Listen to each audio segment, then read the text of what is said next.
Mapagpalang araw mga kababayan, isa na namang kapanapanabik at nakakaaliw na kwento mula sa ating kababayang Pinoy ang ating matutunghayan.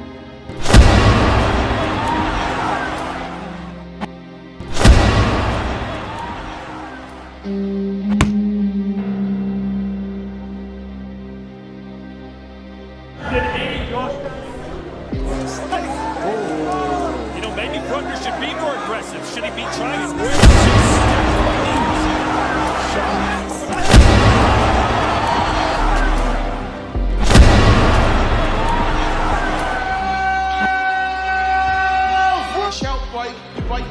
A man heard you at 5 feet 10 inches tall and 190 assault that ham and win by Salt Papi.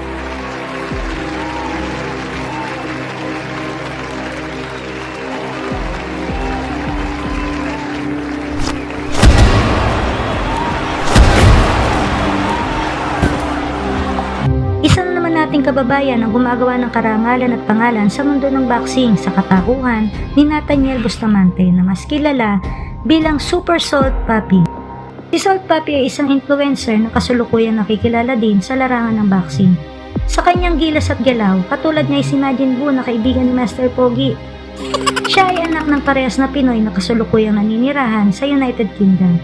Bilang YouTuber at influencer, siya ay may 5.4 million followers na sa TikTok, 1.1 million sa Instagram at 600k sa YouTube.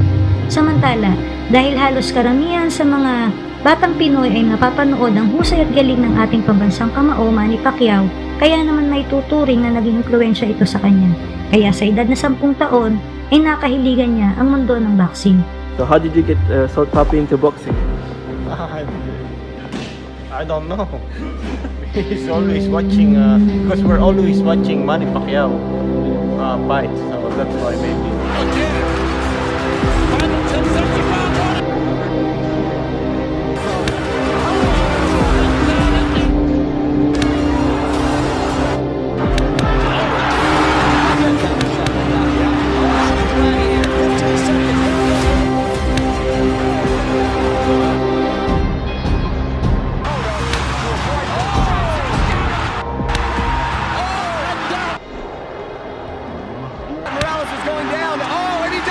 Kaya naman, taong 2022 ay pinasok ni Super Majin Buu, ni Super Salt Papi ang mundo ng boxing. Dahil na rin sa ipinamalas niya na talento, kaya naman buo ang tulong at suporta ng kanyang pamilya. At personal trainer niya ang kanyang ama. Samantala noong August 2022, ay nakalaban niya ang Canadian boxer na si Andy Warski, na sa ambog at angas nito, sobrang lakas ang bilib sa kanyang sarili. Really? First round?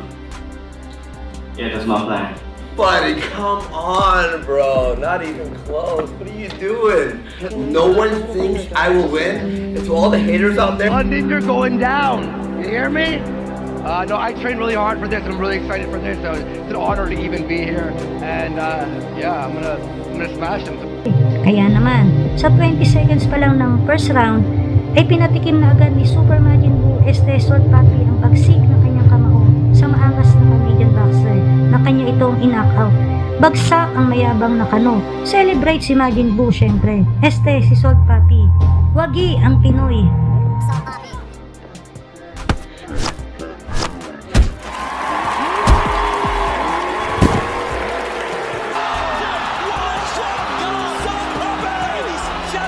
Salt Papi is the real deal!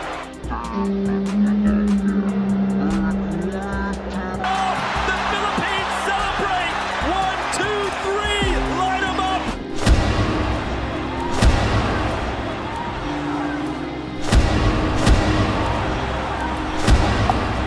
Panalo si Salt Papi via first round knockout. Samantala, taong 2023 nang harapin ni Salt Papi ang maskulado, mas matangkad na Amerikano na si Joshua Faulkner. Animo, naglalaro lamang si Majin Buu, si Salt Papi, at pinaglalaroan lamang ang kanyang Amerikanong kalaban. Papi told him he was too slow, that 8-1 to the body. Sneaking low, that's too much. Too much. I'm sorry, Wade, but Parker just being way too stiff on knees. Shot. Sa second round, knockout ang inabot ng Amerikano. Ginamitan ni Salt Papi ng straight uppercut, pagsak ang kano.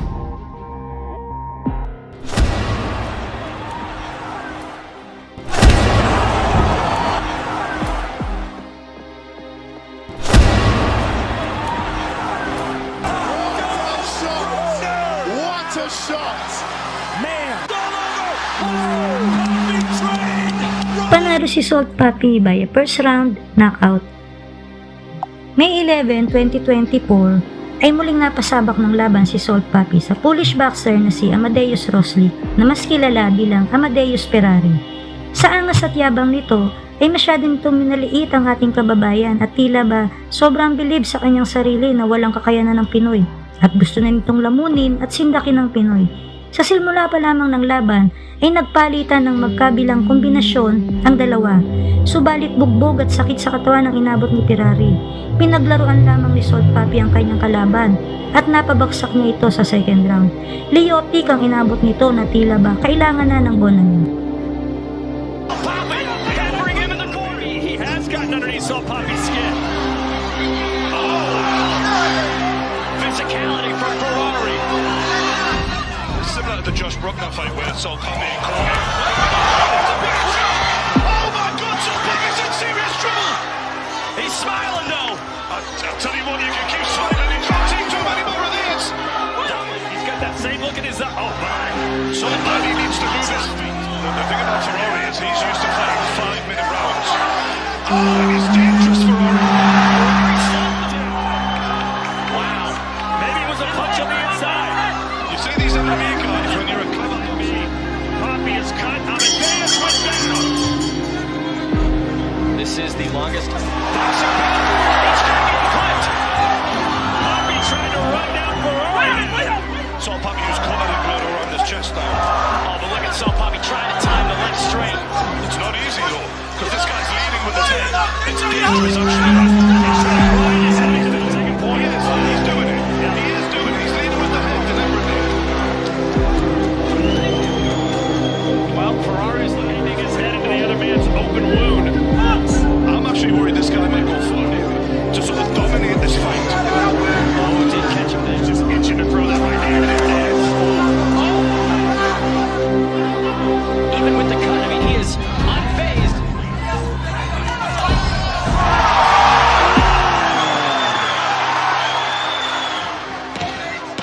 And Ferrari almost went through the ropes, staring to left. Now they're swinging. And there's your takedown. He's got one speed, this guy. 100%. That's what I want to see. It's like he's locking in. Salt Papi's finger in.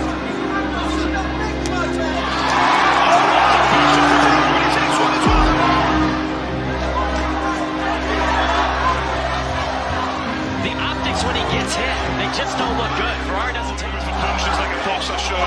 He's cannot be killed. This guy has stole the show this week tonight.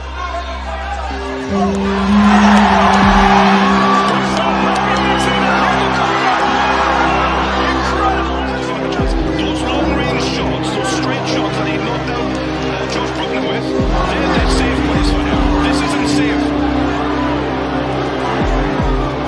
Ferrari clearing time, lets him away in one of these big wild shots.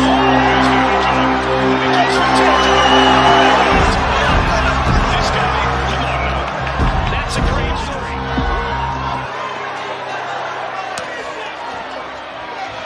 He's taking him apart. This is a dissection from Super Salt. Actually tired as well. What's he doing? Oh, taking a point.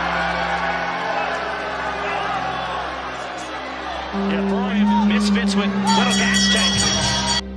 Pagkatapos ng third round ay hindi na tumayo ang kalaban kaya naman panalo si Salt Papi by a third round referee technical decision dahil umayaw na ang kalaban.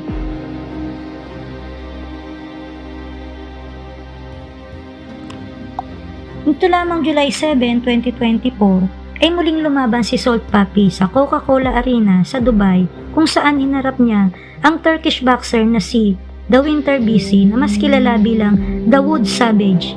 3 beses na napaluhod ang Turkish boxer at sa unang round pa lamang ay sagad sa body shot ang mga suntok na nagbagsak sa Turkish boxer at tila ba nagmalfunction ang kidney ng kalaban hanggang sa tuluyan na nga itong napahiga sa sobrang sakit. Salt Papi is going forward only.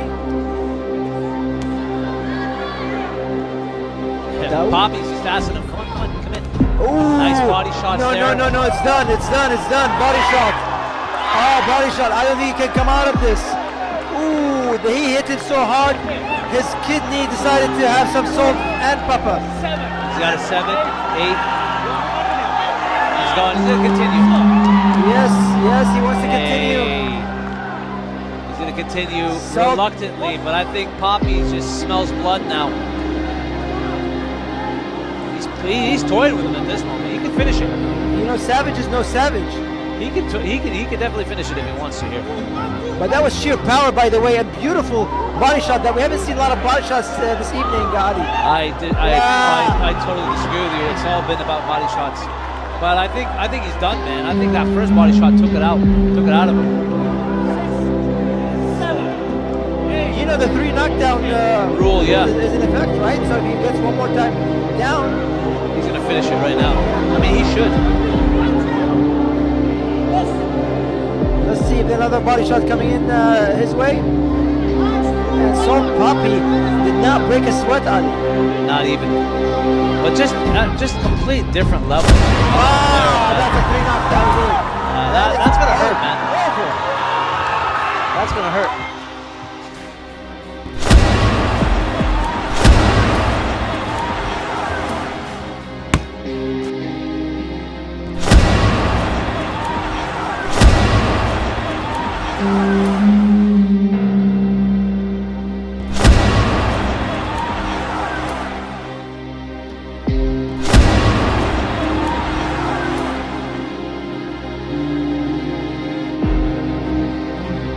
Panalo si Super Majin Buu si Super Salt Papi by a first round technical knockout. Anong masasabi mo sa ating kwento? Maaari kang magbigay ng komento sa ibaba. Paki-like and subscribe na rin mga kababayan. Shoutout nga po pala sa Team Boss B at sa ating mga followers. Maraming salamat sa panonood. Hanggang sa muli. God bless!